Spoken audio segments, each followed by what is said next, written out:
Hello, welcome to the Polyglot Files. My name is Michael and today we're doing a video about the best way to learn a language in 2025. For me, 2025 is all about addressing my struggles in language learning, and I have to be honest, my biggest struggle in language learning is speaking. I know, right? I feel like I do so much speaking all the time. So to address this problem and make a plan for myself in 2025 to learn languages more effectively, I will be interviewing 3 language teachers in the language that they teach.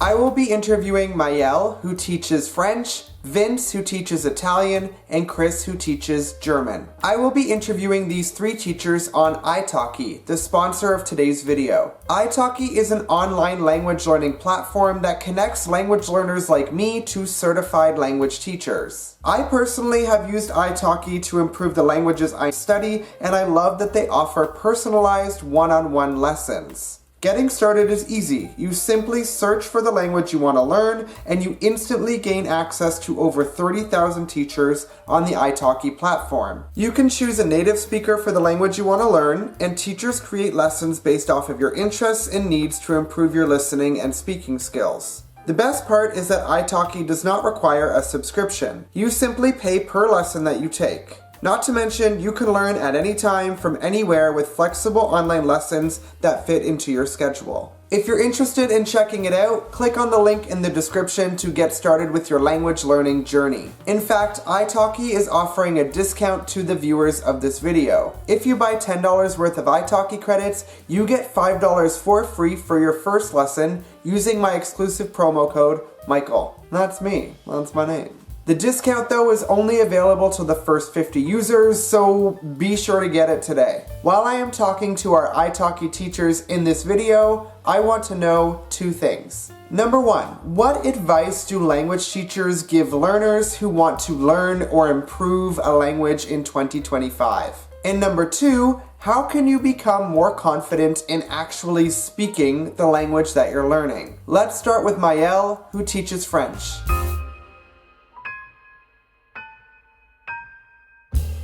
J'ai quelques questions ici.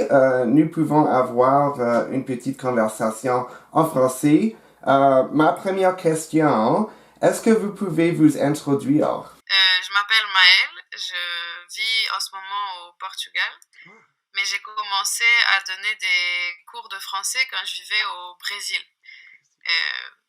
Donc ce qui m'a donné envie de donner des cours, c'est que moi-même j'ai appris le portugais là-bas. En étant vraiment immergée et personne ne parlait anglais ni français. Donc j'ai dû un peu développer ma façon à moi d'apprendre. Et ça m'a donné envie après, parce que j'avais beaucoup d'amis brésiliens ensuite qui voulaient que je les aide à apprendre le français. Donc voilà. Quels sont vos conseils pour apprendre une langue étrangère pendant 2025? Alors, je pense qu'il y a plusieurs étapes, mais d'abord, la première étape de chercher une application qui nous convient pour le vocabulaire, aussi travailler un peu la prononciation, parce qu'en général, c'est des applications qui sont faites pour les deux. Donc, voilà, chercher une base, quelque chose pour vraiment apprendre des choses qui vont aider pour le reste du processus. Mais on ne peut pas parler directement, forcément, il faut un petit peu de vocabulaire, un petit peu de notion de prononciation, etc.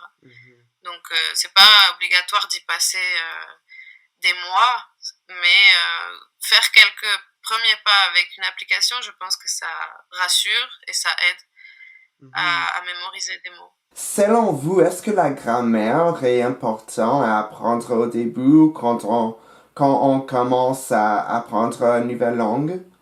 Je pense des notions, il faut des notions, oui, mais je pense pas qu'il faut connaître toute la grammaire par cœur. Bon, après, c'est une vision, je pense que chacun a sa vision là-dessus. Oui. Peut-être que j'imagine les professeurs d'école n'ont pas la même vision. Oui, mais nous habitons dans le monde réel, donc selon moi, on peut apprendre quelques notions grammaticaux, mais toutes les règles, toutes les exceptions Est-ce que c'est nécessaire selon vous? Moi, je pense pas. Merci pour avoir fait cette entrevue. Oui, ben avec plaisir.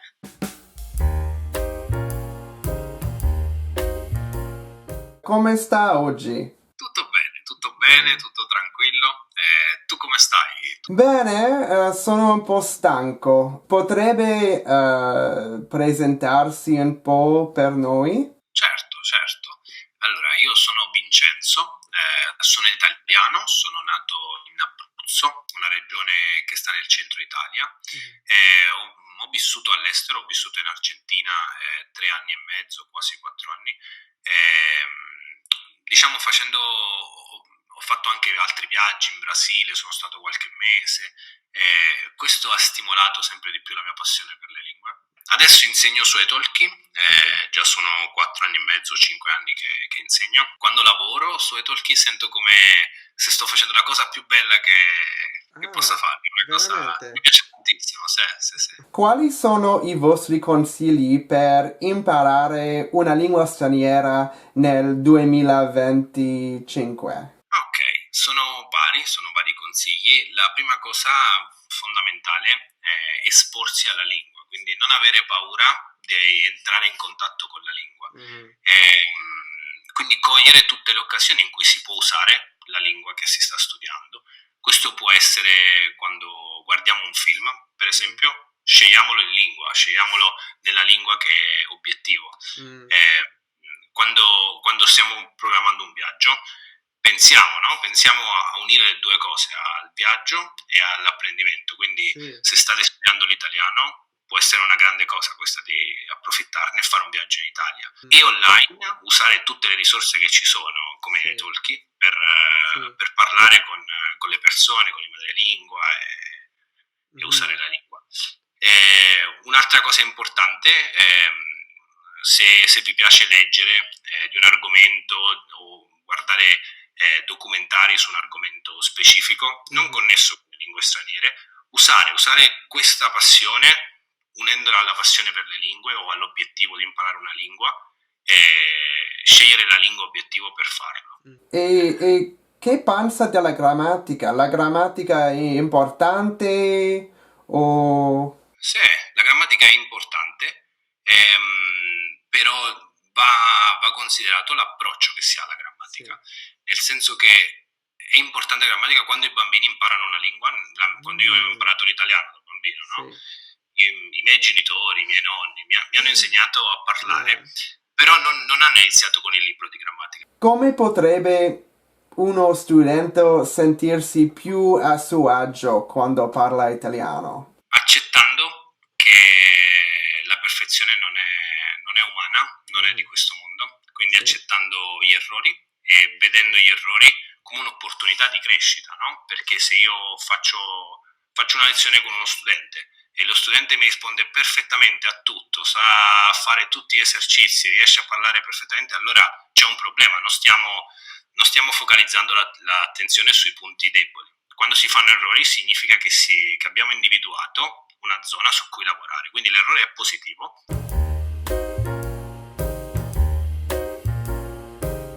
Hallo, wie geht es Ihnen? Hallo, ganz gut. Und selbst? Gut, danke. Können Sie sich uns kurz vorstellen? Ja, gerne. Mein Name ist Christian. Ich arbeite oder ich gebe vor allem Unterricht in italki und auch auf anderen Plattformen. Und mein Hauptberuf ist eigentlich Lehrer, Online-Lehrer. Sowohl für Deutsch als auch für Mathematik. Und wie lange sind Sie Deutschlehrer? Seit 1996.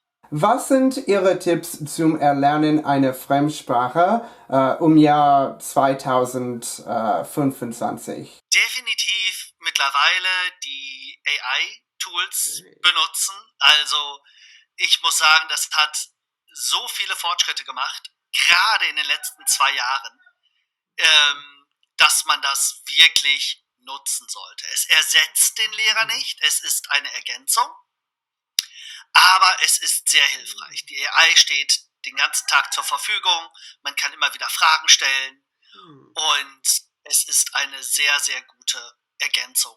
Wie könnte ein Student sich beim Sprechen auf Deutsch wohler fühlen? Ja, also das eine ist für Leute, die erstmal Angst haben, auch mit einer realen Person zu reden. Klar, da ist die AI natürlich wieder eine runde gute Sache, aber auch meine Tochter zum Beispiel, sie lernt auch einige Sprachen und wir haben verschiedene Tandem-Apps auch probiert, wo man mit realen Leuten sprechen kann, aber herausgefunden, dass mit Lehrern zum Beispiel bei italki zu sprechen, einfacher ist, weil da einfach dieses Gespräch viel fokussierter auf diese Sprachlernen ist, als wenn man das mit den Tandem-Partnern macht. Da ist also, es ist also einfacher, erstmal wenn man mit realen Leuten sprechen will, erstmal über zum Beispiel italki oder ähnliche Plattformen zu gehen und mit einem Lehrer zu sprechen.